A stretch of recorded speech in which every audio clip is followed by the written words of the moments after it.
Hello, guys. Welcome to today's show. It's a special one because we get to talk about video games and not Gunpla a lot. So, anyway, Yeah. um, Sure. so this Master Grade Jess, I'm gonna let everybody else introduce themselves. So, go ahead. I don't Okay. know how we're gonna do it. I mean, Okay, I fine. always feel bad telling people who's with me. It's like everybody hears me talk enough. Like, just you guys do your thing. Okay. Hey, Eric, SD Gunworks, over to here, I'm guessing. There, Some- down below. Or Shoot. different position. We're all Yeah, in it different is. places, but I don't know who you pointed to. I'll go next. Okay. It's Brian. Brian. Wow. Brian. And for That's those it. who know me or don't know, I am the Otaku Builder at Otaku Builder Instagram and Otaku Builder on Twitter and on Threads.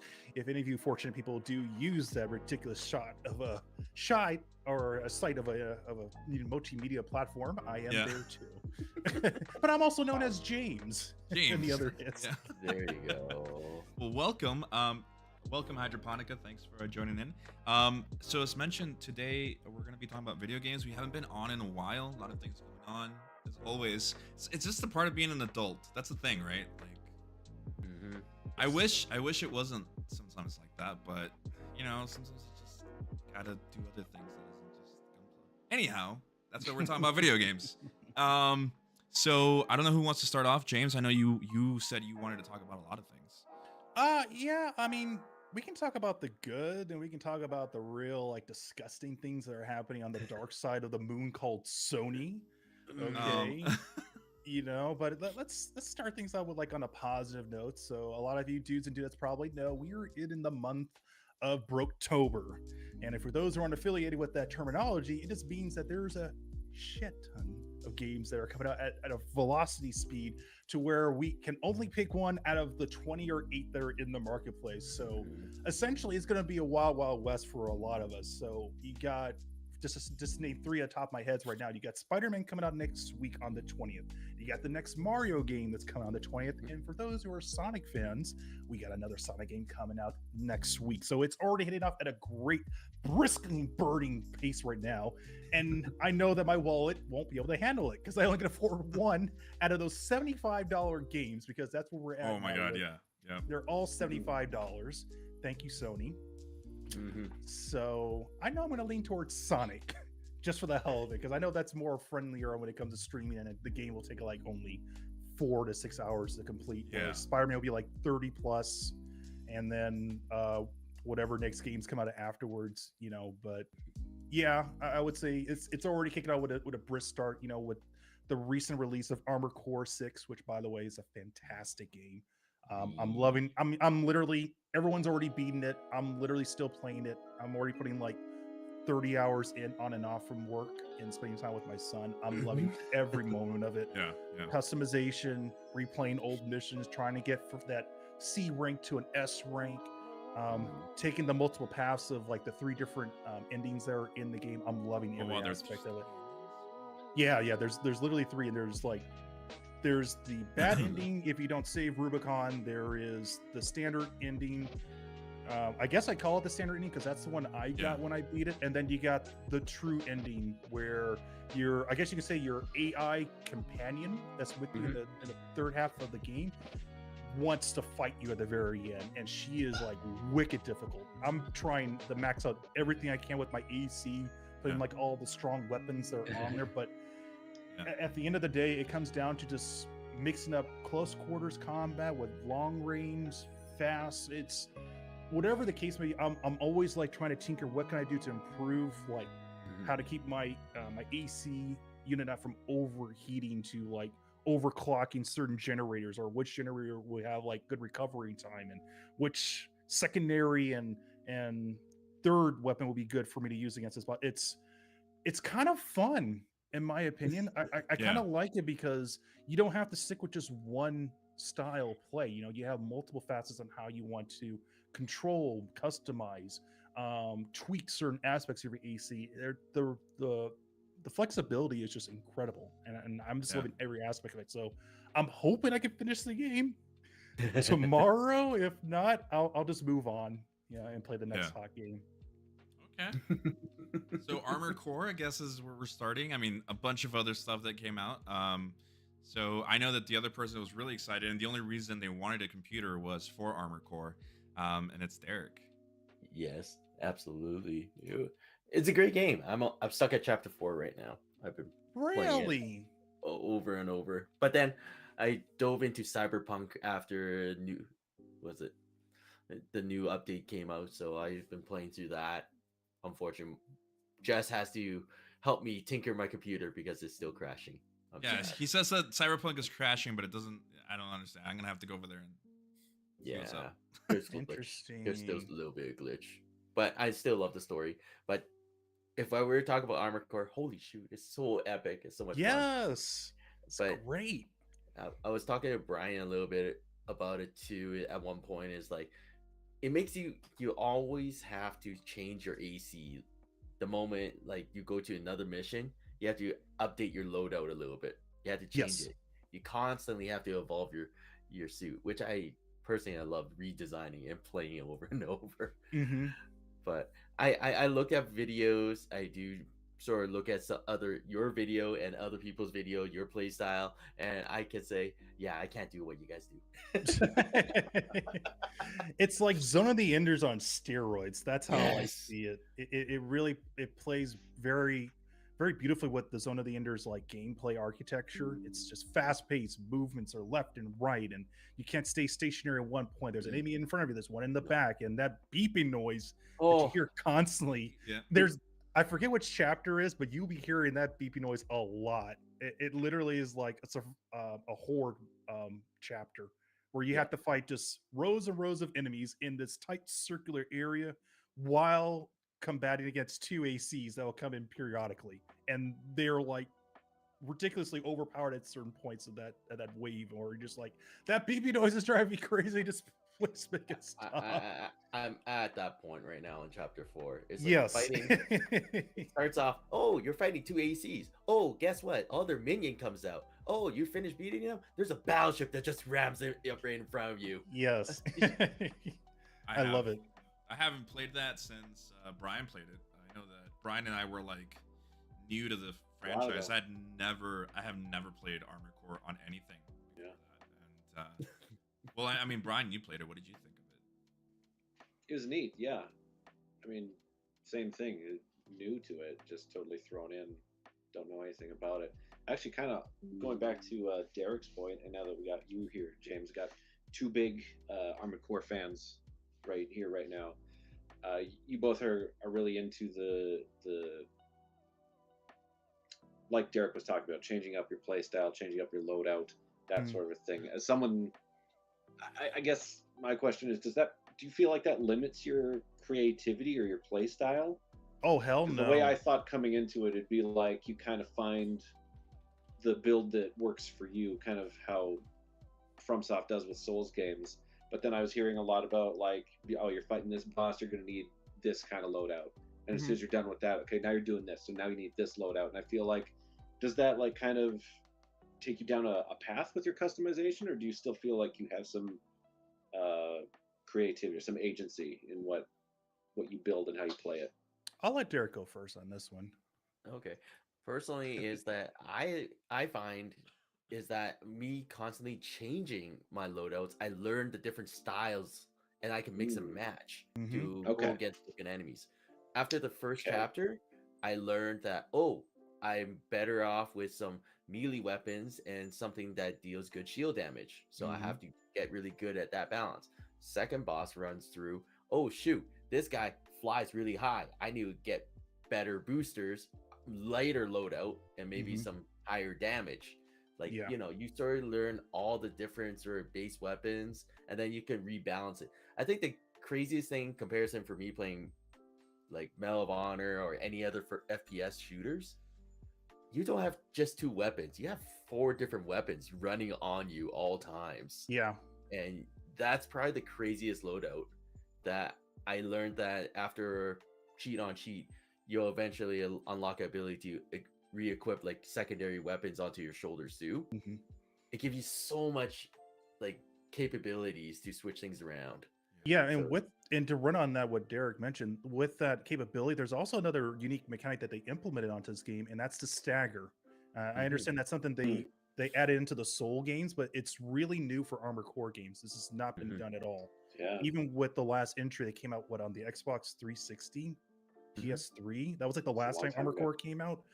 Yeah. The stagger is like really important because if you have one loadout and it's been working well for you for like the first 5 chapters, chances are when you come against that next difficult boss, it won't work. So you got mhm, to worry about taking his shields down, which eventually incorporates to him being or him or her being staggered, and then you mhm, got to make sure you have a secondary weapon that has a great deal of damage to apply onto that. So mhm, something that's like a rifle or a shotgun especially, is going to be great to stagger the enemy. So mhm, that was like the biggest problem I had playing. I forget which chapter it was. Probably was like chapter.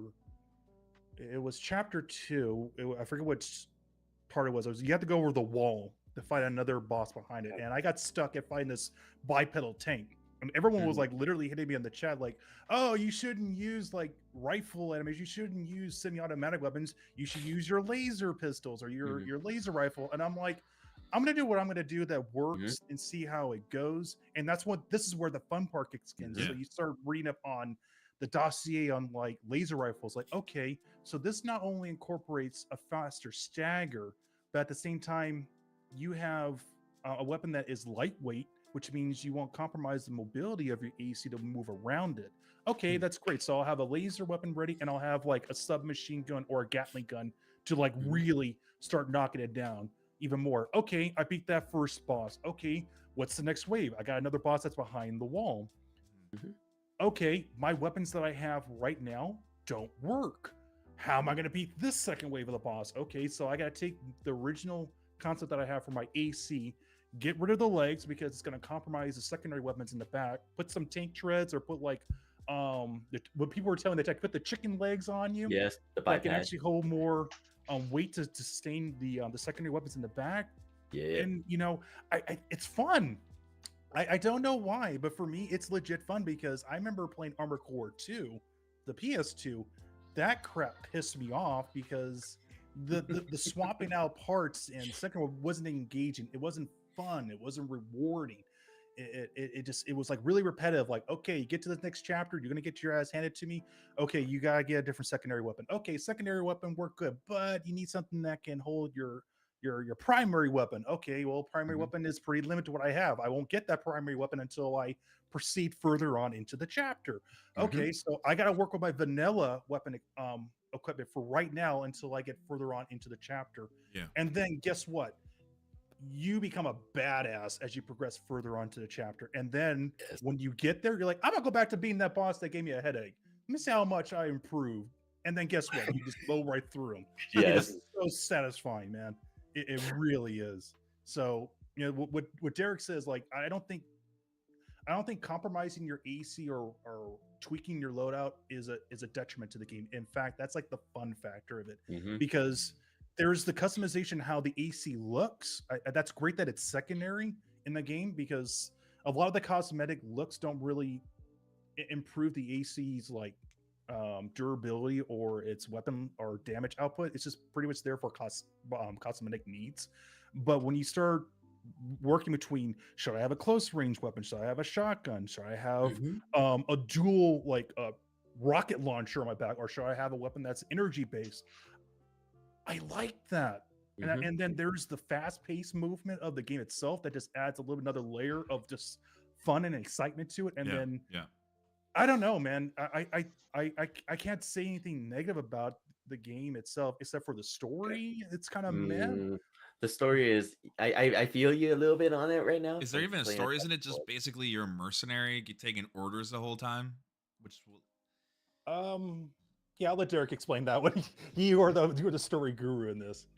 Yes and no. Your story, you're a mercenary, you brought on board just to do a task, but then the idea is that they go split the story later on where you're actually either you go save the planet or you go hijack or you run off on your own eventually. But there is a little story. If you really want to go in depth into it, you can actually find a lot. Yes. But the part about this is like I think it's the visitation of the game itself, Armor Core. And I like the dynamic right now because it changed so much. it's hard. It meant Yeah. to be really hard, and now I see like playing Dark Souls and stuff like it rages me to play this, Yeah. but it's so much fun. I still you two have to keep on playing, and then eventually I would say we should just team up and do a 3v3 match somewhere online. Yeah, dude, the multiplayer is fun. I haven't Oh, even touched the multiplayer. The thing that I'm hearing right now with what Brian asked is how much listening to you guys talk about swapping out weapons and being able to change your play style hey. um really is what FromSoft is good at. Mhm. Even in Dark Souls, which I know that maybe Brian and I we didn't maybe connect with Armored Core of the past, but we definitely connected, I feel, with Dark Souls because he literally is my FromSoft guy, right? So like Dark Souls, Elden Ring, Bloodborne, Sekiro. Maybe not Sekiro, because Sekiro you only have one weapon. But like every other game, like there's so many builds and so many things to do, and I think what you guys are kind of explaining is that the game basically pushes you to die and Yes. learn from your Yes. mistakes, so then you can Yeah. experiment with your loadouts, which I think is really cool because Mhm. I think you're able to like change your loadout when you die, right? Yes, and that's something new that Armored Core has never done, and that's Yeah. very welcoming because, but I mean, there are some parts in the game where you won't hit that checkpoint, Yeah. and you have to start the whole chapter over. That's fine, but if it comes to a point where you're fighting like a critical boss and you have the necessary equipment to probably defeat it, or maybe just get to a point where you kind of develop your own strategy to it, I think that's like such a wonderful like addition to it, in my opinion. I don't feel discouraged at all because, like, when I streamed the game, I died a crap ton.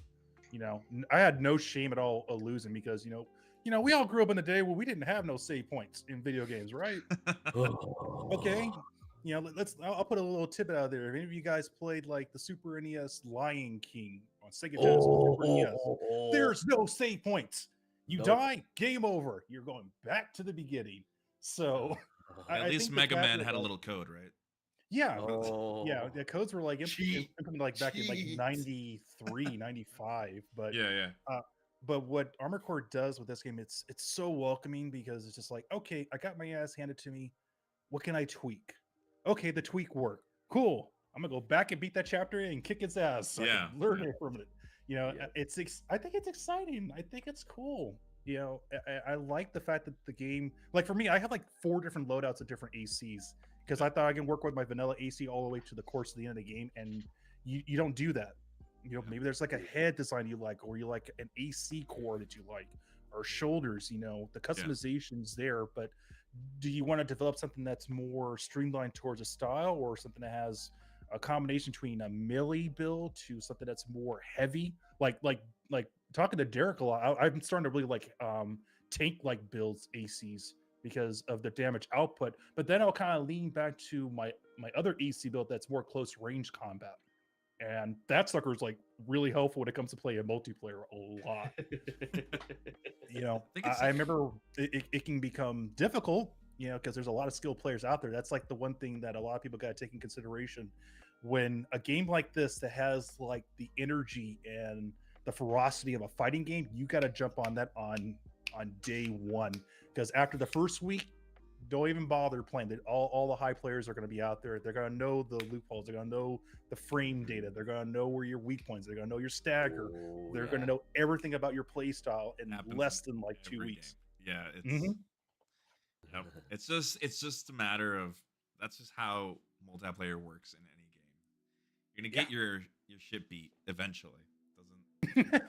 Doesn't matter. Well, I think it's safe to say that you guys really enjoyed Armored Core. I mean, I don't know how the public has responded to it. I know that people have played it that hadn't played it before. I think it's mainly due to the tag that a FromSoft game is like awesome now, right? Like anything that FromSoft puts out nowadays is basically gold, right? One of the developers that's like putting out constant bangers without sacrificing a lot. But Well, for me, I've seen like an uptick in Gunpla builds on Yeah. Twitter a lot, people and just- it's like, dude, you guys are literally using parts from The Witch from Mercury to make your own AC like style builds. Mhm. This is rad. okay, and I think that's good because let's be real here, and I made this very clear in one of my videos. Armor Core kits are like 80 to like $100 to $200 right now. No one's gonna fork over that kind of lettuce. Even for me being a content creator, I'm not gonna do that. So what do you do to buy the time? You buy a handful of high grade kits that are insanely well like sculpted. The Witcher Mercury kits are amazing in my opinion to pull off any kind of like AC style builds. And then you just mix and mash whatever you want. And what the community has been pumping out left and right on Twitter has been incredible. So Yep. in my opinion, that's what I've been seeing. Critically, it's been doing very well on reviews as an Armor Core game because let's be real, there has been an Armor Core game in almost like a decade. That's a long time, and a lot's happened in that time. Yeah. So, like the energy for That Armor games in Core general. died. Yeah, seriously. Like Armor Core died at the lifespan of PlayStation 3 and Xbox 360 because a lot of these game companies, I don't mean any ill will to Japanese developers, but it's a formula that what they do a lot is if they have something that works, they'll keep shovelware and that stuff every single Final Fantasy. year. Yes, or Dead or Alive. Oh, Yeah. oh, it's contagious. it's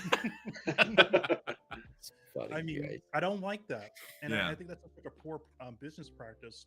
Even companies like Sony, for example, is doing it with their hardware and their software, which is ridiculous. But this is how corporate companies work when it comes to new IPs or long and forgotten IPs. Armor Core has been lost to the ether for almost 10+ years. There's been no new kits. There's been no new games. There's been no mobile games. So it's very humbling and incredibly welcome to see that FromSoft said, you know what, we did great in Elden Ring. We've done great with all our new IPs for Dark Souls. Why don't we go back to the game that put us on the map?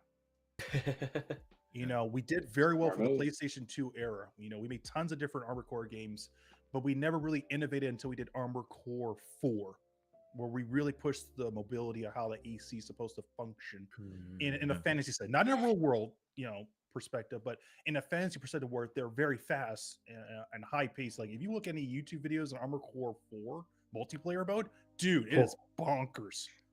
It hurts my eyes because it's like 30 frames per second. Sometimes it drops down to 24. It just hurts my eyes. But that's what we had to work with back then, and we ate it up. And then after that, we had no Armor Core game after that. So we're kind of like, I guess I can play the Gundam versus game, I suppose. Then you play it and you're like, yeah. Which is a great segue. Yeah, to let's the Abomination.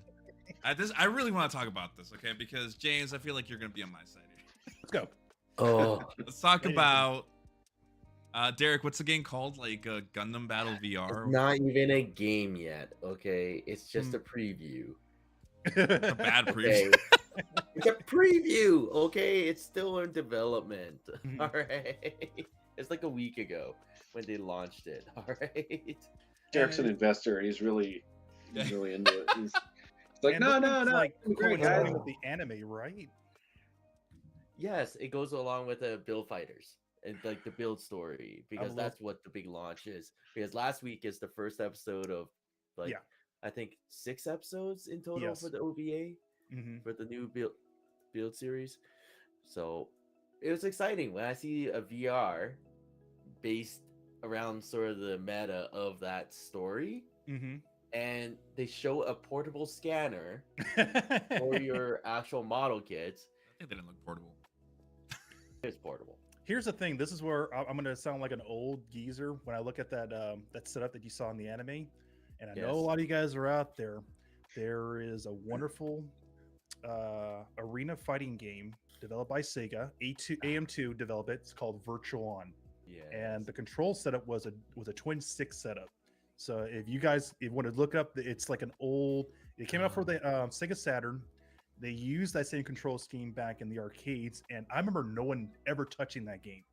But when you did learn how to play the game, oh, you were a god in the arcade. You were hustling people for money. It was fun. I remember going there every like Saturday just play some Oh. random people from the college because that's where the arcade was like next to.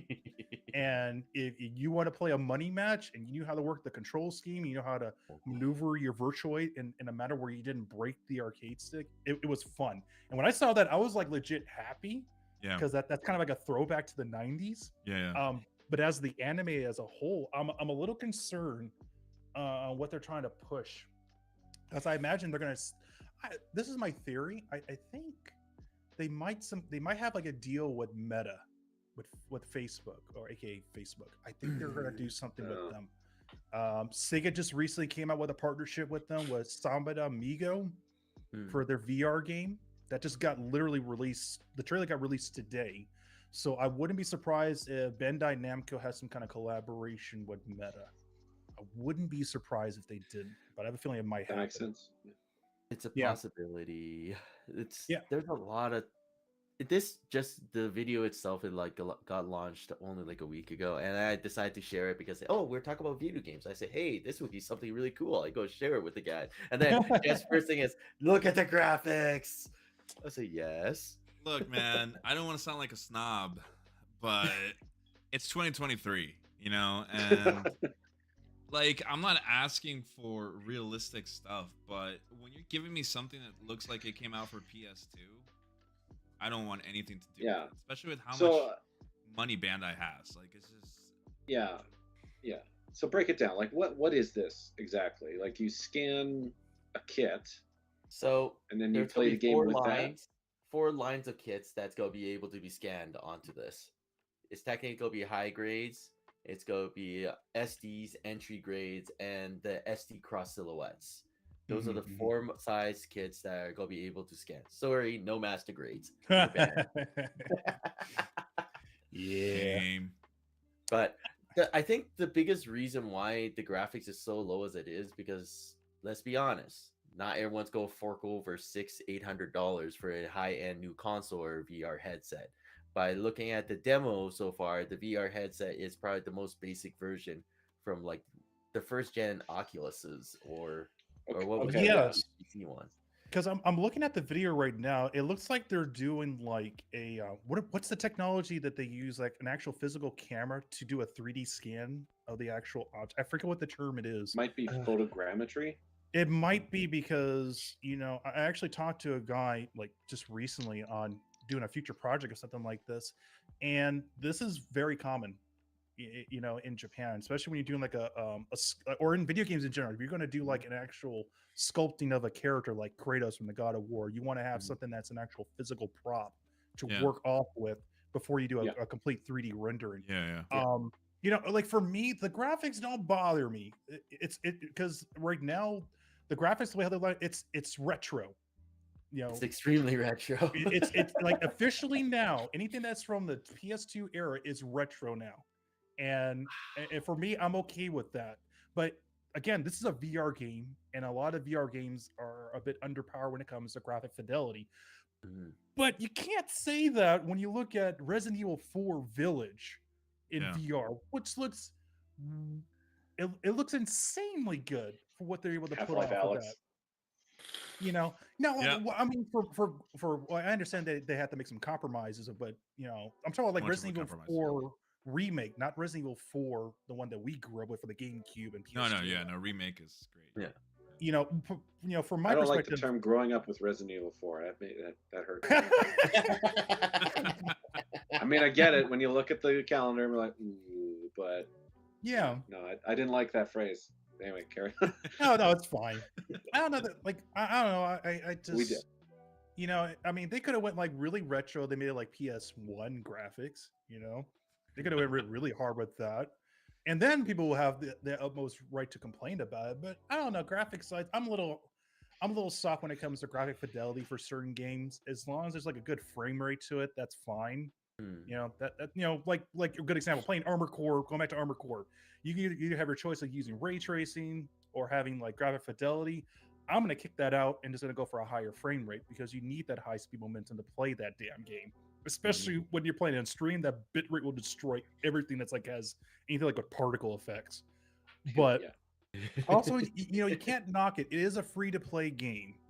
from what I'm seeing here. So the only thing you're gonna be playing is for microtransactions, from Yeah. what I can tell. The idea I think it's gonna be is like you go to a center and they'll scan it for you. You have the digital file, and then you upload your character, your model, up to the game.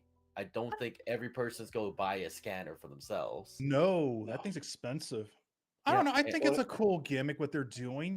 This is actually going to bring people out to the public to share their custom builds. I think Mhm. that's wonderful. And I think that's probably the main goal besides just trying to pump out another random free to play Gundam game. Mhm. Because, go ahead. I mean, I think that's what's wrong with like Gundam games. Like, look, when I was more in the community, a lot of the like one of the topics that a lot of people would talk about is how Gundam isn't as big in the West compared to like Japan and the East, right? And something that I brought up before is the whole idea of do people in the West want to play this game? Like, there's a difference between building a model, right, which we love doing. I mean, we all build model kits, right? Mhm.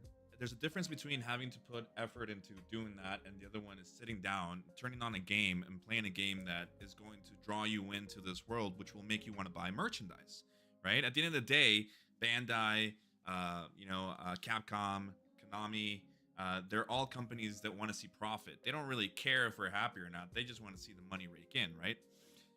Sure. What I'm trying to get at is that if you want to break into the West, you have to do it correctly.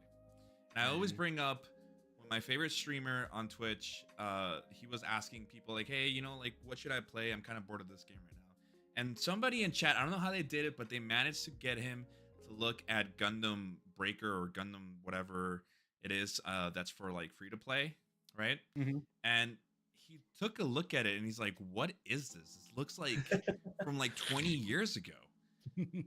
And that's and everybody in the chat agreed. And that's the thing about, like, nobody's gonna want to touch it. I understand that maybe at the end of the day we're not their primary audience over here in the West, right? But I feel that with Armor Core and bringing that back into topic is such a good blueprint to how you can bring people into the Gundam world in the West with a good game. I mean, Armor Core, for as beautiful as it looks, it's no looker compared to, like, let's say Cyberpunk 2077 or anything like that. But it still looks great. It still draws you in. It still has all these flashy things, not over the top, but it also doesn't look like it's 20 years old.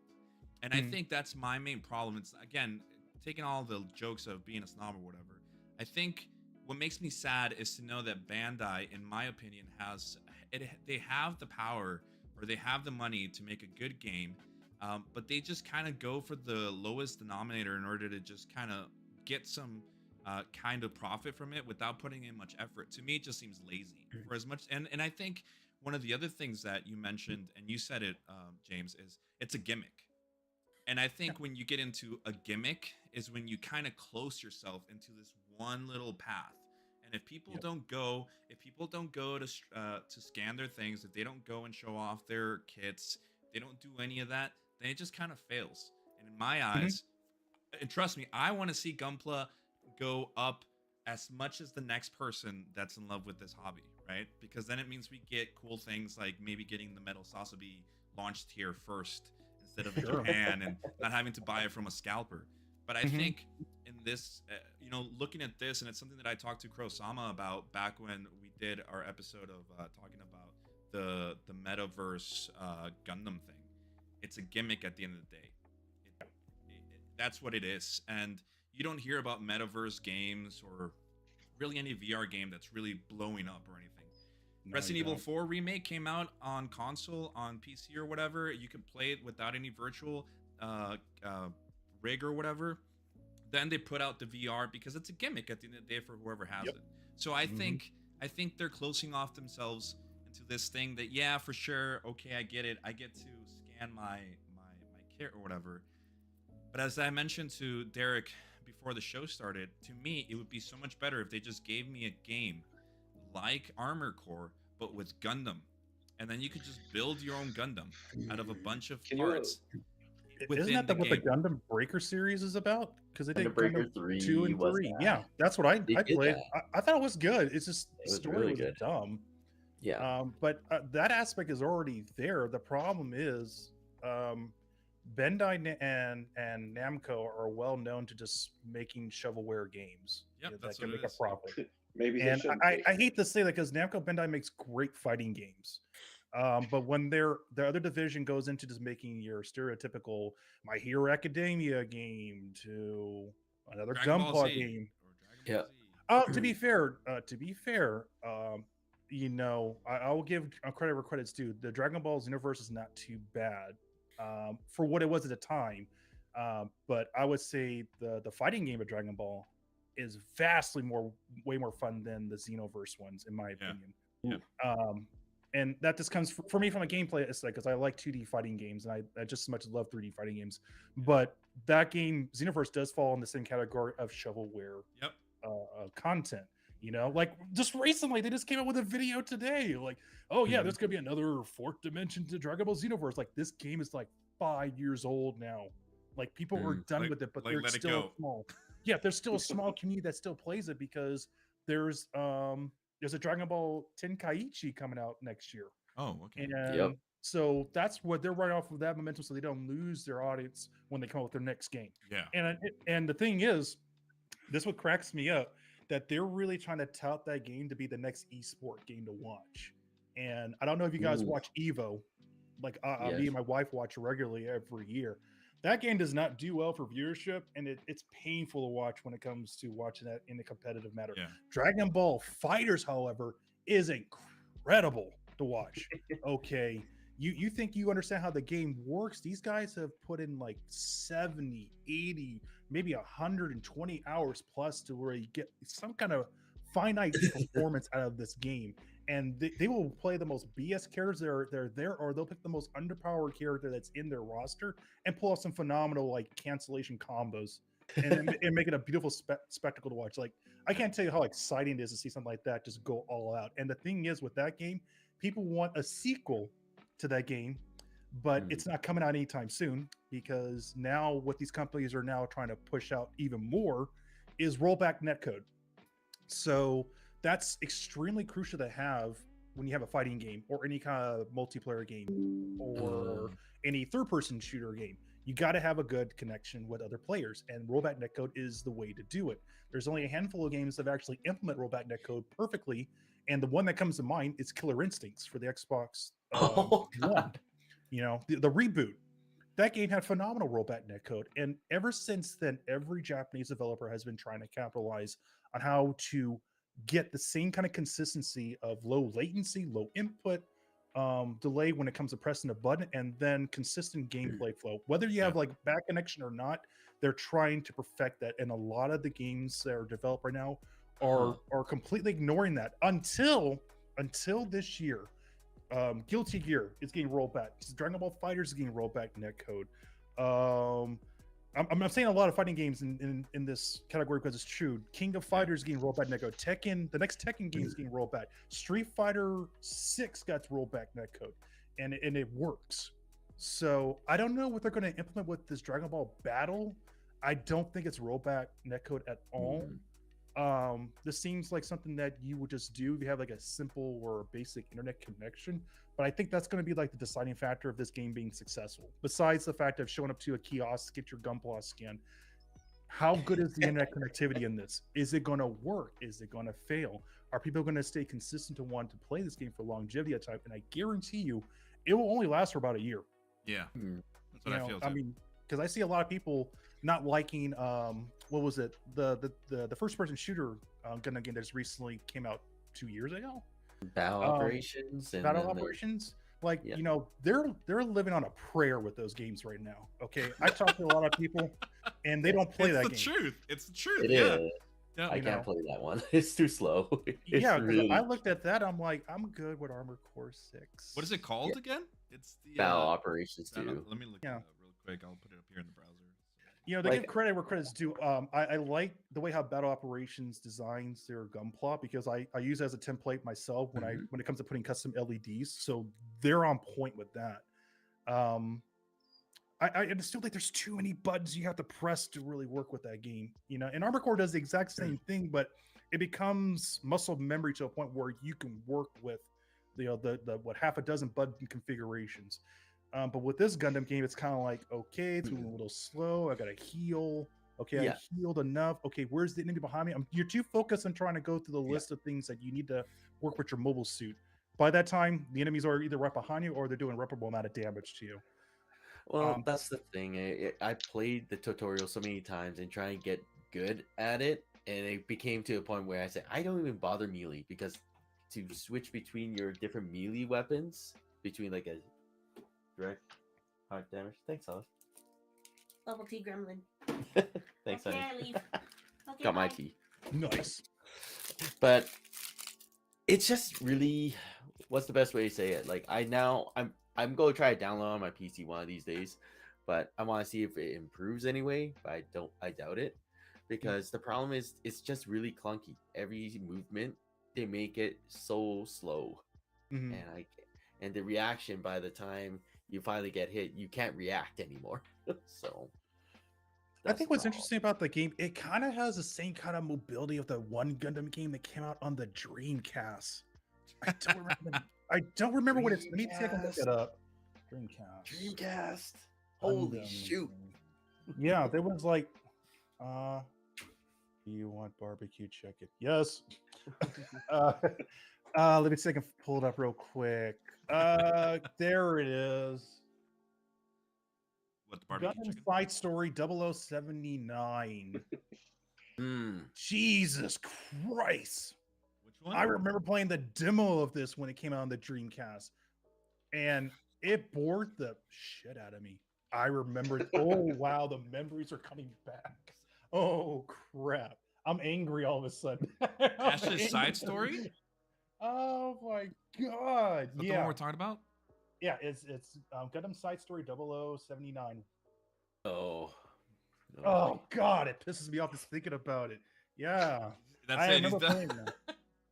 I remember being like, okay, because I was new to Gundam.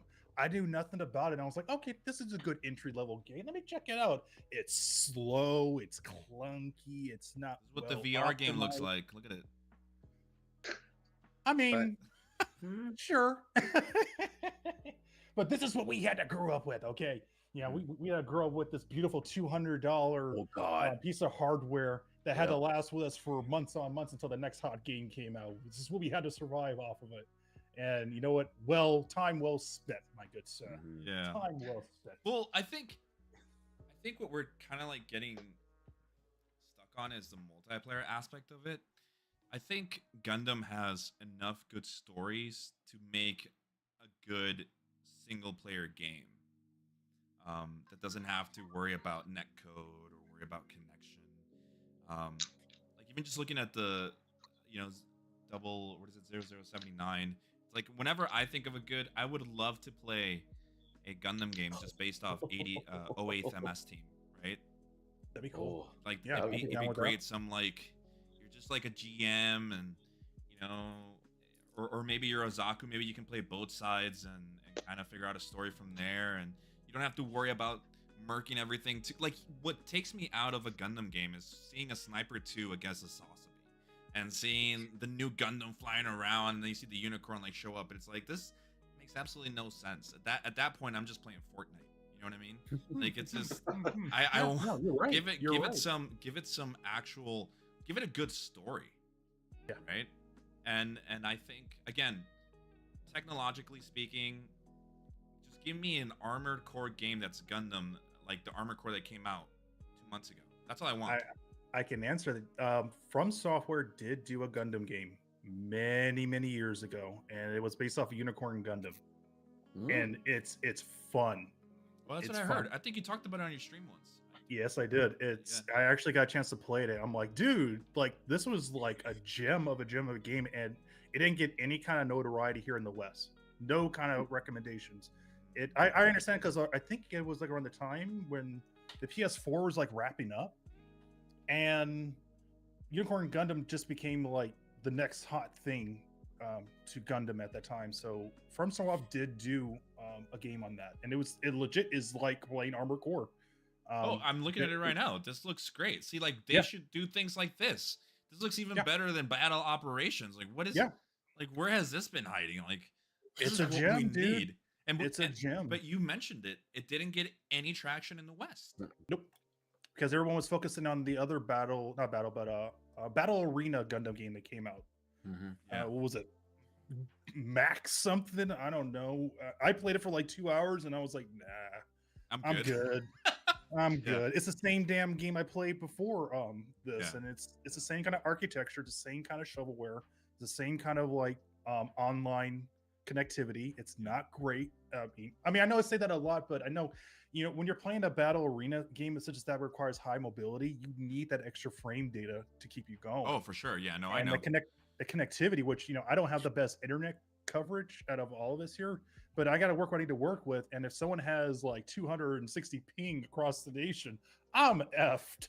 Okay, Yeah. you're not going to survive the connection at all. You're either going to get logged out, or the game's going to systematically crash, and that happens a lot. Yeah, well, I see that all the time. I mean, I play Escape from Tarkov, and connection is important, right? And good netcode is important.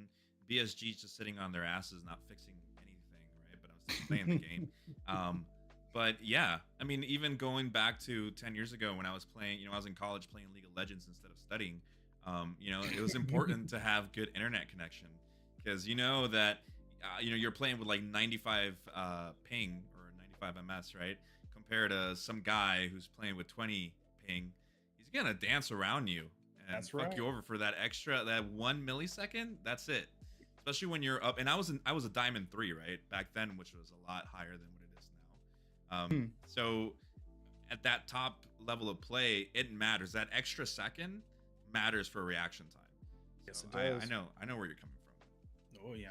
So anyhow, we started just talking about Gundam so much. We try to get away from it, but what is it? Every time I think I'm out, to drag me back in. Yeah, I don't know. I'm not. Unfortunately, I don't feel hopeful for the VR game. I understand that maybe there are people out there who might think that it will do something, but I agree with you, James. I think it's gonna be like a 1-year thing, and then they're just gonna close down the server. Or whatever. We'll all forget that it ever happened. No. Yeah. I like the intention of the scanning is neat, but Yes. Armored Core's customization is that's pretty incredible stuff right there. I do have be a able to- question with this LiDAR technology. Now, Derek, is this thing free? Did they mention anything like, is there cost on it? Because, okay, when I was working on the aerial Gundam, I needed someone to do a LiDAR scan on the eyes. And they were like, oh, yeah, I can do that for you. It's going to cost you $600 just to do that. Yeah. He said it will cost you $600 just to get one piece 3D printed for you. So I'm generally curious, like, is there like an entry fee that you have to pay to use this new tech? Is there something that you have to buy there in order to use technology? Do they base it off of the kits that you buy? I'm generally curious about that. So all the kits that they're going to be producing in the future, they supposedly go give you a list of kits that go be available, that's going to be able to be recognized by the scan system initially, and until they add more to it. The idea is that this is like the third version now over the last 3 years, and they went a long ways, because the very first one, they only allowed the entry grade RX-78. That was the only one that allowed you to sort of customize and sort of scan. And so far, the preview video, they actually allow you to add more parts to it. So I don't believe there's an additional cost to it. If it's anything, it's going to be, I don't know, North America, where it's going to be. I can tell you, they'll try to implement something like that in New York. It wouldn't fly here in Los Angeles. I can tell you right now. Shoot, like I'm talking to people. I'm trying to get them to a certain So- here. I guess I just don't get it. Like, why is it scanned at all? Like, it's Why? like, here's the line of kits that it'll even recognize. So you're already limited to like those. So Why are we that's scanning it how all? it Why isn't it started. just like a character creator in the game? How come? Because the idea is that if you have your own personal touch, and then the show itself, how it was designed was that you do that personal touch to it, and then you sort of bring that personal touch of your kit to the reality to show. To what extent, use. though? If they're like, you can only use these kits. Right So now, there's yes, limits. but Okay. 2 kits right now from that preview video are not kits in existence. It's a Interesting. Barbados, and he completely changed the shoulders completely, and also the weapons on it, and they scanned it out. That is not a normal kit, and not even from any of the series already. Okay. So Mhm. to prove a point, they're trying to break that mold of say, here's our lineup, but Mhm. they're so far saying, I just finished rewatching the video. It's high grades, RGs, SDs, SDs and and entry then grade. the cross and entry grades. Those are the 4 sets right now. So Okay. they're saying that. I'm hoping, meaning that it could be any above those lines. Mhm. I just So I just I'm don't think the hoping- technology's there yet. But do you know what? It's a stepping stone, because do you know how much scanning and knowledge of Yeah. 3D movement you have Yep. to build around something you just 3D scanned? Yep, I do. Absolutely. Yeah. And Rigging if is you- a bitch. Okay. yeah. Yeah. I took 3 classes in that back when I was in college. It's not fun. It No. really is. If you can't pass basic 3D rigging, not rigging, rigging, then that ain't the field for you when it comes to working with 3D models, because Mhm. you don't want, what's the term? You don't want to have any clipping in between like 2 Mhm. different types of polygons, because it'll break the immersion Yep. and the look at it. I mean, that's what people have to do in Hollywood when they do high-end CG models. Like I noticed rewatching, what was it? What was it? Third Transformers? I Fourth knew you were gonna say Transformers film? Transformers. How did I know? I- How did There's I this- know? I forget what it Knew is. it. There's a scene in that film where Sentinel Prime is bringing all the Decepticons that have been surprisingly been living dormanted on the moon to Earth.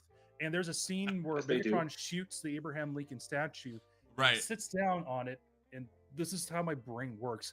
If you look down on either his left or his right foot, there's clipping Yeah. where Eclipse. Yeah. where between. I'm like, if I was a director, that would piss me off so much.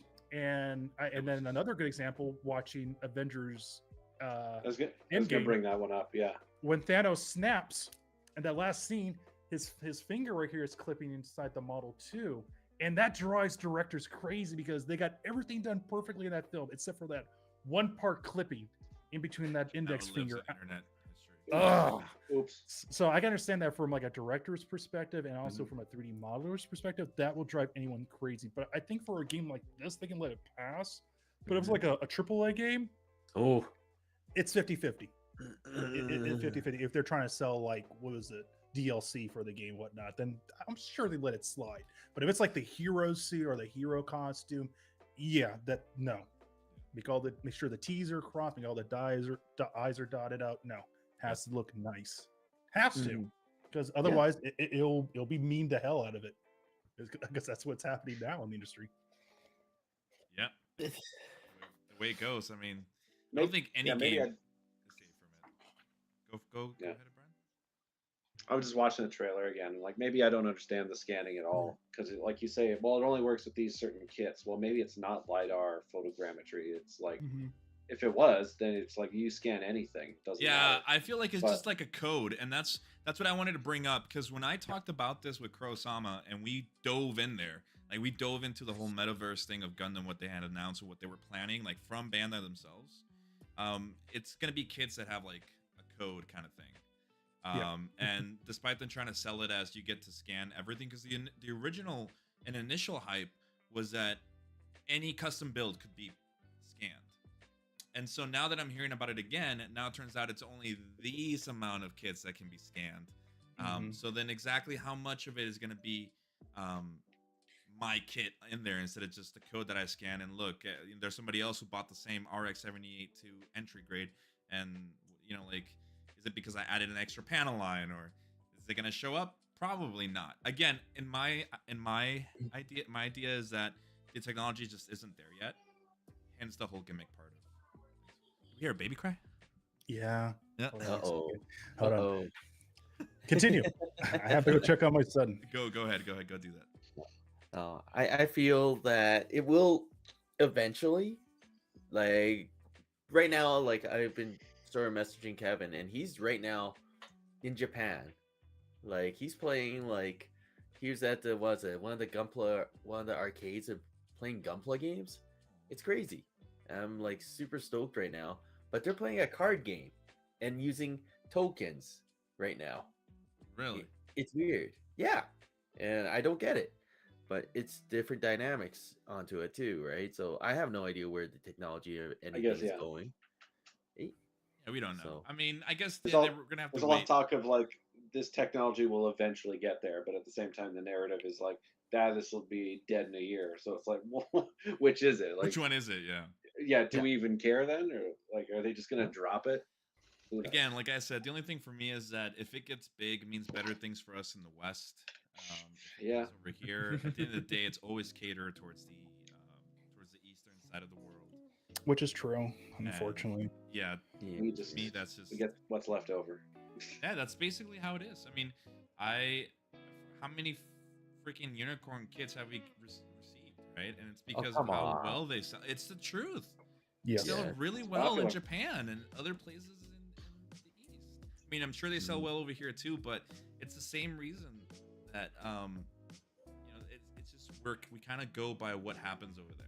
So again, I think we spent enough time on it, but Yeah. we'll see what happens. I have a question. I wanted to know. I know that we talked about Armored Core, we talked about the Gundam thing, a little bit about what games to come. I know that James, you mentioned the Super Mario game. You mentioned Sonic. You also mentioned Spider-Man 2. I also want to throw in there Call of Duty Modern Warfare 3 because, like it or not, that's a huge game that's coming out. The beta just came out yesterday, and I just kind of want to know what you guys are looking forward to playing. Whether it's a game that already came out, or a game that you're looking to play like next week or in the coming month or so. Honestly, like I don't have time for like multiplayer games, so I'm gonna give a hard pass to the next Call of Duty game.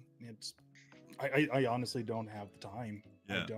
I can't invest like 20 to 30 hours plus in a multiplayer mode because this little guy requires all the time and energy in the world. Oh. Yes, I'm talking about you, son. Me? Oh no, it's okay. I'm sorry. We scared. But honestly, I'm actually sorry. looking forward to the Sonic game. It's bright colors. He saw his reflection.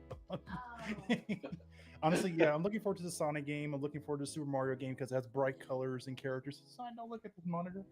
But Look at Brian. yeah, Spider-Man's gonna be really good in a couple of months. Oh, he's really freaked out Yeah, about it. he's freaked out. Hold on for a second, guys. You guys carry on. Yeah. Aw. All right, how about you, Brian? Because you haven't said much, man. I know you haven't played, but you have some free time now. Maybe aside from building, Yeah, sit down and play I- Elden Ring. maybe polish that one off. Yeah, Yeah. Get it out of there. Nah, at this point, I don't know if that's ever happening. Yeah, I don't know because now I don't really have. I'm not up to speed on the latest tech, so looking forward to new stuff. It's kind of off the table at the moment because it's like, well, I can't play it anyway. But might be nice to play. I tried that Liza P game the other day. Oh, Pretty good. People are raving about that. So I might dive into that because it's pretty good. okay. Life as a P? Lies Huh? of P. You haven't even heard of it? No. Oh, really? It's Yeah. it's blown up. Lights of P. Lies, Lies of P. lying. Yeah, lies of Oh, P. here we go. Yeah. What? Oh, The yeah, I've heard marketing- of it. Yeah, yeah. Like dark, gritty Pinocchio. Oh, jeez. But then as soon as I saw people playing it, I was like, oh, it's Bloodborne. Okay, cool. And apparently, yeah, people are really stoked on it. It's a fantastic Souls-like, so I'm gonna check that out. Well, I won't spoil the ending. There's a really good ending to that game, and I'm actually Okay. legit excited for it because I haven't played it myself. It looks like a lot of fun to play, but I like the potential where this studio is going to go with these games in the future, and I think it's fantastic. Cool. You know, Cool. I'm like legit excited for that. Looks good. Man. Good for them. Good for them. Yeah, seriously. I've Yeah, I've tried a lot of Souls-like, and they're always kind of like, you know, You almost got Another it, but you que- did it. yeah. It doesn't quite feel like it, but this one, man, they nailed it. They Are you nailed it. psyched It's for like- WooCon? Wukong. For the PS5. You haven't- Never. Oh, please check it out. The game legit is a Souls-like game, and it looks Okay. incredible. It was developed by one guy, and when Oh. his first video went viral, he got picked up by a publisher. So That the game's good. literally been in Okay. development for like almost 4+ years. It looks great. Ooh. Wow. Yeah, check Check it it out. out, Wukong. check it out. Yeah, like they're giving us little snippets on what the game can do visually and graphically, and it's on point for next gen hardware. But the game literally looks like it's like an excellent successor to like a Souls-like game, and it looks damn good. When it comes out, I have no problem playing it in its natural dialect, which I think it's like Mandarin or it could be Chinese. Oh, okay. Whatever it is, it legit sounds like it sounds authentic, and I love it. So Yeah. I'll definitely skip on the English dub and play whatever language it's on. Check it out; it legit looks good. Sweet. Nice. All right, Derek, how about you, man? I would love to actually find the ending of Cyberpunk right now. That's a new DLC, right? Or the Yes. actual game itself? Phantom Liberty? Yeah. Yes. I beat the original game very, very long time playing my PS4 without killing it amazingly. But I would love to play the DLC properly. I envy you guys. I can't get into the Cyberpunk games or Bethesda-like games. I envy you guys. I really can't. Everybody's pretty hopped up on Starfield, but Yeah. man, the wounds of Fallout 76 are still fresh Yeah, for me. yep. Yep. I'll never forget. I'll never forgive. Yep. No. I God, can't do it. Howard. How dare you with your 16 times the detail? I can't believe Fucked me everyone over so forgot hard. so evilly. Yeah. No. I won't get me cannot. back. I used to be a Bethesda, like, I don't want to say apologize. What is it called? I don't know. But the point is, I used to like Bethesda a lot. I felt they could do no wrong. I mean, my Fallout 3 was my first adventure into open world game, and it's a game that I prefer over Skyrim. Despite people like loving Skyrim, like I love Skyrim, but Fallout 3 for me is what brought me into like an open world game, right? And going to Fallout New Vegas and then Fallout 4, which wasn't amazing but was still great. I mean, my most played game on the Xbox One. And then Fallout 76 came out. I mean, the thing is, the marketing for that game, the trailer, you know, country roads, you know, and all that. And I was like, yes. And if my wife is downstairs, she could come up here. She was there with me when I first saw the trailer, and I was like, oh my god, I want to get it. I need it. And then it comes out, and people, it's just like the worst thing in the world. And from that moment on, I was like, never again, God Howard. I will never. The quality of the game didn't hurt as much as just their doubling down of like, no, you're wrong. This is great. We're treating you well. All these underhanded things that we're doing are actually fantastic. The fact that they never said they were sorry, that's too deep. They never did. No, and they then promised that bag, and they said, nope, we're not doing the bag. Fuck you. yeah, no, they. I can't believe They you brought promised the bag, and then debacle. they backed up on the bag, and everyone was like, "Where's my bag?" And they're just like, "There's no bag. You can go to hell. You and your bag can go to hell." Like, I'll say it like this: my best friends in Texas, who I play video games with every single night, we love Bethesda. Like, we loved Fallout 4 and Fallout 3 and all that. None of us in our group of like 7 friends who get on Discord every night have bought Starfield, and I'll just say it like that. Interesting. None of us. It just doesn't look like a game we want to play. So with me, I was gonna just say that I'm with Derek. I've been playing Cyberpunk. I put 120 hours into the first run that I did, and I'm like 35 hours into the next run, and I haven't even touched Phantom Liberty. Like, I'm doing everything else.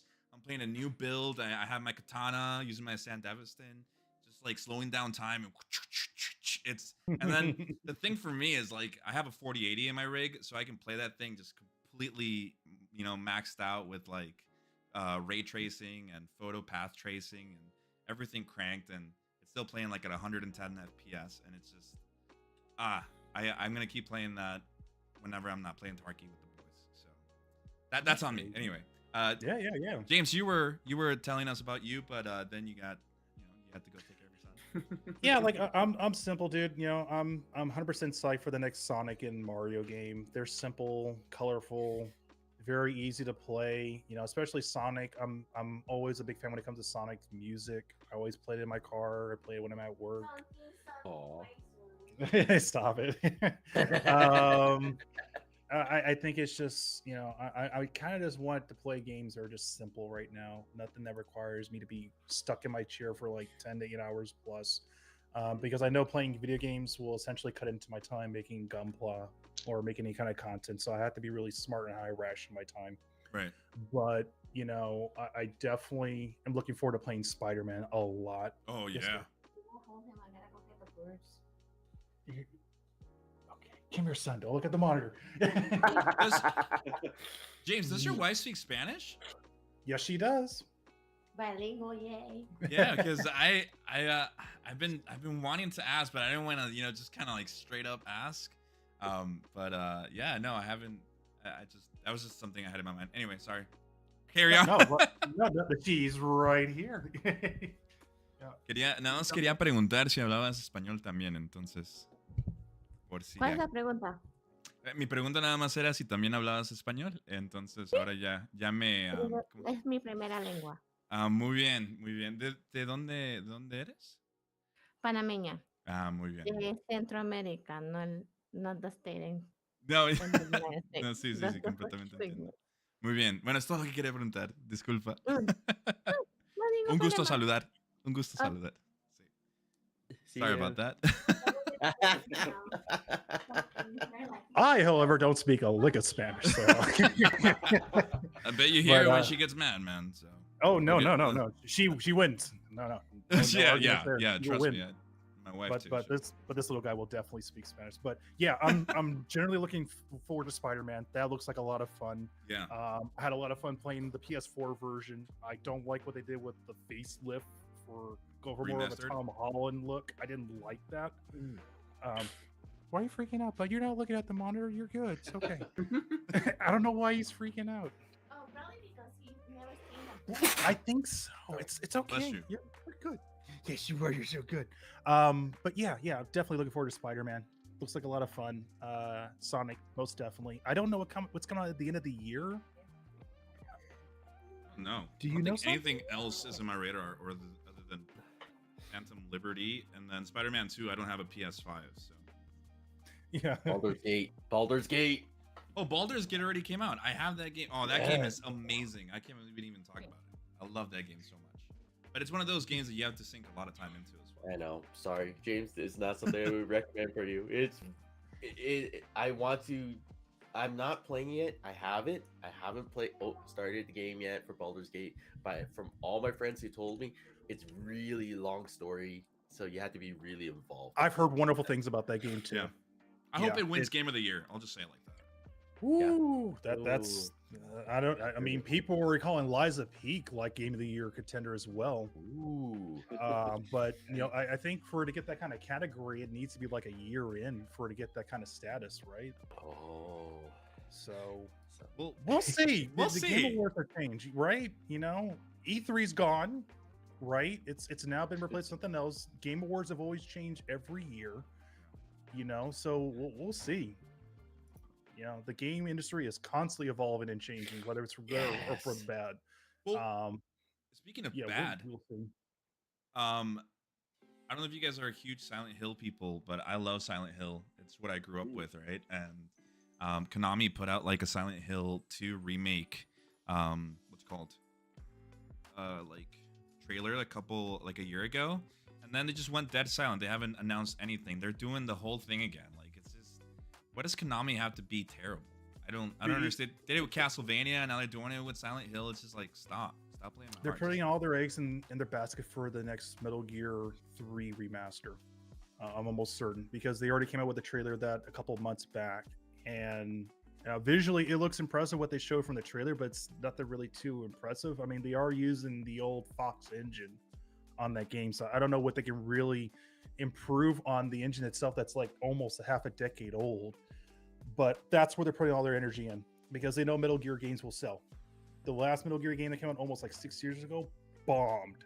It was Oh yeah, not the good. survival one, the one that they Yeah. did where they were trying to stick it to Kojima and like, It wasn't that. Like battle royales were like the hot next thing, and they wanted something to capitalize on that, and it failed beautifully because Good. the Yeah. IP for Metal Gear always sticks with Hideo Kojima. It always will. From what I understand from this remaster, they're not rehiring the original voice actors that play their respective characters. They're pretty much just going to use the original voice files they had from Metal Gear 3 onto the new pristine looking 3D models, which is kind of unfortunate. I would like to hear like a different take of David Hayter doing Snake's voice. But Konami's trying really, really, really hard to get in the good graces of their fans once again after they changed their perspective, going for more pachinko game focus. Because I don't know if you guys have seen it. You know, if you look at the pachinko games, like graphic fidelity for like the Metal Gear games, it looks great. And it's always been puzzling a lot of people, like, why don't they take that kind of creativity and passion and put it into like a remaster? And the thing is, at the time, remasters were kind of like a niche thing to do for current or old gen consoles. Now it's like, wow, we got Resident Evil 4 remaster, we got Dead Space, which by the way, it's a beautiful looking game. Yes. Ooh, Yes. I'll be playing that game. Derek didn't want to play it because he got scared. Oh no! You should have heard my wife hearing me screaming a lot when we played together. It was fun. What made it worse is because we had like a 7.1 surround sound in our living room. So yeah, I'm focusing what's in front of me, and I'm hearing a lot of screeching and crawling behind the left audio channel. Has even in the original 2008 one was like the main reason why you would feel scared playing that game. Like aside from the visuals, which were amazing then and are now, but just the sound design was is like top tier. Yeah, dude. I wish I could say the same for Callisto Protocol. I literally returned the game that same night. It wouldn't play. It wouldn't play on my computer, and I had a 3080 Ti in there that time a year ago, and I was like, "Yep, not dealing with this bullshit. Goodbye. Give me my money back." And then it just didn't even give it the chance. But anyhow, No, you can give Konami time. They're trying to get their saving grace back into the gaming industry. You know, it's the same thing what happened with Capcom. They had a bit of a dry spill with their games that were just nothing but shovelware, but we got a really, really well-designed Devil May Cry. We got probably the most balanced and the most well-designed Street Fighter 6 game that's ever been developed. You know, it has all the bells and whistles with really cool, unique game mechanics, good soundtrack, good sound design, great character designs. Okay. It's on point with that. What's up with the little guy, man? Is he okay? Okay. You know, who else is getting into the bandwagon making really good games? That had a really dry spill. I can't really think of anything. A lot of the Japanese developers are really taking a big hit on trying to get the momentum going. And now they're changing things up in a way where they need to please the fans. It can't be about the corporate money now. You gotta please the fans on what they want and what they need. And if you don't do that, then your company will systematically fail. You know, a good example to really touch on something that just came out recently. What was it? The Lord of the Rings Golem game. Yes. Sweet Jesus. You know, you saw what they were going for fidelity on what they tried to go for the game. It still looked rough, and then the finishing product of the game itself. It's not acceptable. And then the game optimization itself, it wasn't ready. That thing was taken out of the oven way too fast. And guess what happened to the studio? They're done. Yeah, they got chopped. Yep. Just like that. So another good example, the recent Square Enix game that came out earlier this year in January. What was it? Forsaken? Yeah. That bomb. Yeah, the really one hard. with the cringe ass dialogue. Yeah. It didn't hit the sales projections, and Square Enix was like, okay, your company's going to be with us, but that means your company's done. You're going to be working on the next Final Fantasy game. So if you have an IP that's like fresh and new, but it doesn't hit on all the bells and whistles, even like Forsaken, which was like using like an older graphical engine, and it was still not hitting on all the high grade like frame rates, and it was bitrate hell if you were streaming that game. Then it won't do well with the casual gamer or even with the streamers. It won't, because it's a nightmare to watch, and it hurts your eyes like hell. And then there's the cringy dialogue on top of that. Like, come on, Like, nobody speaks like this. Nobody says. No, so Yeah, there's like a big discrepancy there when it came to doing the dubbing. I don't know what they were thinking. I Well, don't. The thing is, I think we talked about this on one of the streams, Derek and Brian, when we were building together about how like games are coming out now that are just unoptimized. Mm-hmm. And going back to real quick to Cyberpunk, when that thing came out, I bought it the moment it came out 3 years ago. And back then, I had like a mid-tier rig, if even mid-tier, like lower mid-tier. And I played it on there. There's so many glitches, and I'm so glad that the general public lit a fire underneath CD Projekt Red's ass. And there's no excuse as to what happened then. I'm not saying that it was the developers. There's a lot of it was the shareholders and blah blah blah, all of that. It's good to see that our opinions in some way are respected to the point that we get Cyberpunk 2.0 3 years late, but it's come out to the reception that it's come out to. It's undoubtedly the best looking game on any system. It is, and the storytelling on Phantom Liberty, along with the voice acting, along with everything, is just top tier. 3 years too late. I'm not saying that I'm excusing what they did 3 years ago, because I was one of the buyers that got shafted on that. But it's good to like general consensus. We can say a lot with our wallets, and especially now in the day of social media, we can meme things to hell, and you don't want your things to be memed, right? Like Forspoken got memed. Yes, it with did. that cringe dialogue, and it just Gollum too. Like I'm on Reddit with Lord of the Rings, right? Like I even have my Lord of the Rings book right here, right? Like I'm a huge Lord of the Rings guy. But everywhere that you saw Lord of the Rings fans, including with the show, right? The Rings of Power or whatever, everybody just memed on it. It was terrible. Yeah. So it's good that companies in some way have to, you have to listen to the public. We make or break you. Yep. Unless you're look what's happened with Overwatch too. Oh, I think it's the worst rated Overwatch 2, yeah. CS:GO 2. Oh hell yeah. Yeah, and I'm not a big PSO fan. I watched a streamer called Lyric, and even he has like he has his moments where he's like, oh, I love this game, it's so incredible, to the point where he's like, oh, this game is fucking trash, oh, I'm so tired of it, but he keeps coming back to playing the game. So there's a level of addiction to it, because it looks pretty and shiny, but is it just like the opiate? No, it's not, but yet it is. So there's really this love and hate. But as a viewer, you kind of come back to just not watching the game. You kind of watch how the streamer is coping with his disappointment and his excitement at the same time. So I guess there is that. Blizzard is going on a pretty down trajectory in some way. I think the only thing keeping them awake right now is Call of Duty. I think Diablo 4 didn't get as well praised as they thought it was going to be. Overwatch 2 is getting memed because it's basically a DLC to Overwatch. Yes. Original. Like, there's a lot of bad things still happening in there, and I think that at the end of the day, I'm just a person here, and they're never gonna listen to this, but they need to step their game up. Like, there are like Baldur's Gate 3. Yes, it was in development for a long time, but you know what other game was in development for a long time and took a shit on everything? Duke Nukem. Like, what was it? Nukem was in development forever. Oh my god!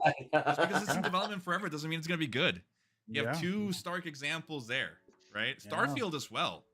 It's also unoptimized. Oh really? Yeah. Oh, like I mean, it's funny now because people are putting like review videos or like side by side videos of Starfield and Cyberpunk 2077 2.0. Yeah. And obviously, the refinement. They're working on, what is the engine called for? Vader? No, what is it called? The engine that they use. Fallout and all that. It's still the same one, but it's still bad. Animations are still bad. I mean, so many examples of this happening. Mass Effect Andromeda. Oof. Never stops, guys. We can just keep that game. That broke my heart when that came out, because I was legit excited for Andromeda. It's just damn. I can go in a whole rant about that, but I won't. It broke my heart. So let's hope that the next Mass Effect game is going to be good. Yeah. Let's hope for that. That's all I can say about it. That's what happens. But anyhow, Yeah. any thoughts? Anything else you guys want to add? I mean, I don't want to talk any more negative that's happened in the game industry, But- you know, it should be addressed. You know, Sony this year has really dropped the ball along with their price gouging and their unconsumer friendly products in the last 6 to 7 months.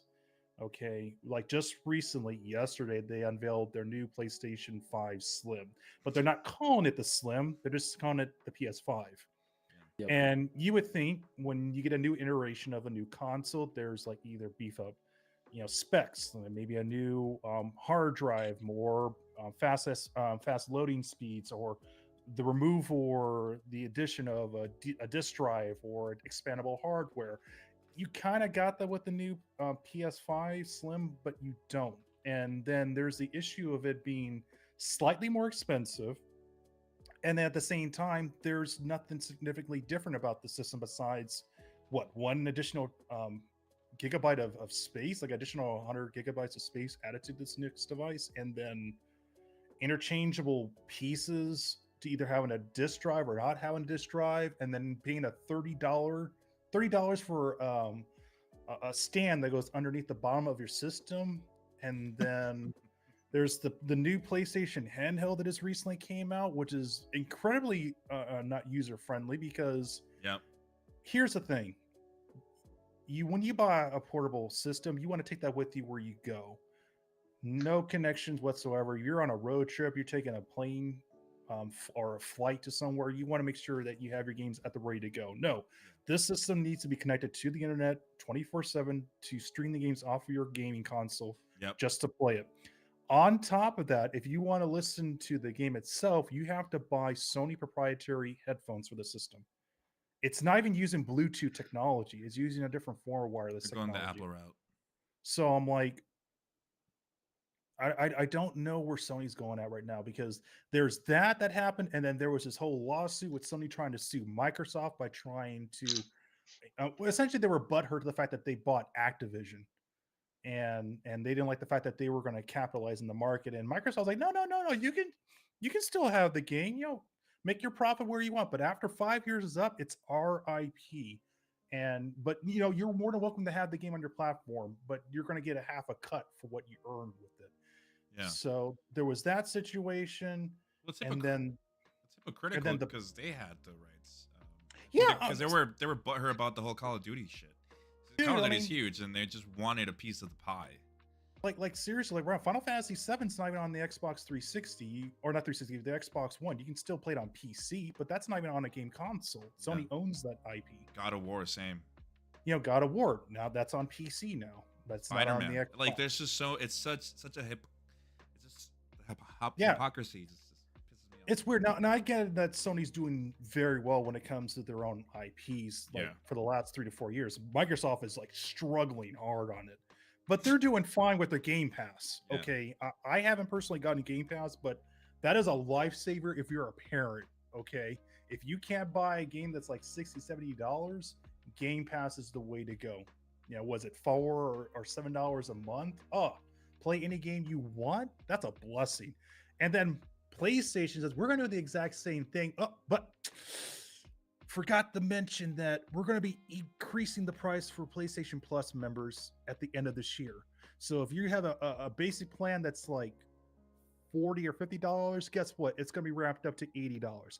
If you have the PlayStation Plus plan that's like $100, guess what? It's going to be wrapped up to $165. So I don't know what's going on with Sony. Yeah, they're not even really doing don't. bad. Like, I don't understand what they're the fuck's not. going on. It's just being greedy. Yeah, I don't get I don't get it either. But you know, from what I understand, the backlash was really strong. Where the CEO, I think, one of the CEOs or one of the chairmen of PlayStation completely retired like last week. Oh, he resigned, yeah, because of what he said regarding the cost of games going up. Yeah, he said something like that, and then like the frequency of traveling in and out took a toll on him and whatnot. I'm like, I don't believe you. Like, let's be real here. You knew the backlash was coming. you know that Sony's reputation is taking a big hit. You did the smart thing by just retiring from Sony before things just got worse, because that's like the biggest trend now. You F up on an IP, you F up in a company, you got to resign. You have to. Otherwise, the IP that the company that you're working for or you're hired from will take a substantial big hit financially and also popularity wise. They'll take a big hit from that. So just take your lickings and just leave. Otherwise, you're just gonna bring people down. Like Phil Spencer this year got ratted on so freaking hard. And people don't understand that Microsoft was in a bad situation 5 years ago. Like really, really bad. Yeah. And Phil brought it back. Even the amount of shit that he got this year, he's like, you know what? I'm gonna take the L, but I'm gonna improve on what I screwed up for this company, and we're gonna fix that. You know, besides the fact that we're getting all these acquisitions from all these big companies, I'm going to try to fix this, you know, before anything else bad happens. And, you know, good on Phil. You know, like, seriously, the guy is for gamers. Case in point, he is for the gamers. He's not for the big corporates. Again, he is getting paid for them, but he makes it very perfectly clear Big that money. Xbox is all about having fun on any platform, consoles, mobiles, PCs. You know, it's one beautiful, cohesive, like organism of fun and excitement, and that's what he wants for gamers. And that's why he bought Activision. You know, because you know he wants it not to be, you know, linked to just one console or one IP. He wants it brought out to everyone, and Sony didn't like that, so they're kind of butthurt right now, and they're just making fools of themselves continuously. So I don't know what's going to happen next year. You know, obviously they'll do very well with the next Final Fantasy game, but after that, they have to come up with a much stronger PS5 that isn't too high in the price, which it will be, unfortunately. Then you got to back that up with more good games. And right now, I don't see any games in the future for next year that's going to really like capitalize on me buying more software from that company. Not even hardware in general. You know, there has to be something that really, really catches my eye, and there hasn't anything. Like, give us a Bloodborne remaster. Yes. I'll be down with that. So glad you said that. Yes. I mean, Brian, you have to play it, bro. I loved it. I didn't beat it, but I'm really captivated with the universe. It's great. Yes. So hopefully Blue Point's working on it. That's great. You know, but only time will tell. Yeah, we'll see. Yeah, honestly, only time will tell. All right. Well, anything else, guys, you want to add on there? No, I'm good. Thank you. Yeah, well, I think we're gonna call it for today. But yeah, speaking of video games, it's always fun to talk about games, because honestly, if there's anything I love more than Gunpla aside from my wife, it has to be video games. So I saw what you did there. because she's watching. Had I said something wrong, you get the chancla. You get the chancla. You get the chancla. And, you know. Anyhow, but yeah, thank you so much, James, for joining us and talking to us about all this. Hopefully, we get to do it again instead of waiting like a year. Yes, please. Yeah, I'd love to have a chat with you guys again. This is a lot of fun. Yeah. Well, thank you guys for joining. We will be back shortly. Not shortly today, but like we'll be back to our streaming again here soon, as we have no more weddings, and yeah, we should have a little bit more time. We're missing Kevin right now, who's in Japan at the moment on his honeymoon. I think he should be getting back here next week. Something like that. I think so. We'll see. Yeah, We'll see. Oh, there's my wife. She's mad now. Do that. All right. She's in the chat putting angry face. Watch out. Watch out. All right, guys. We're going to end the stream here, and we'll see you guys some other time. Take care. Later. Good night, guys. Bye.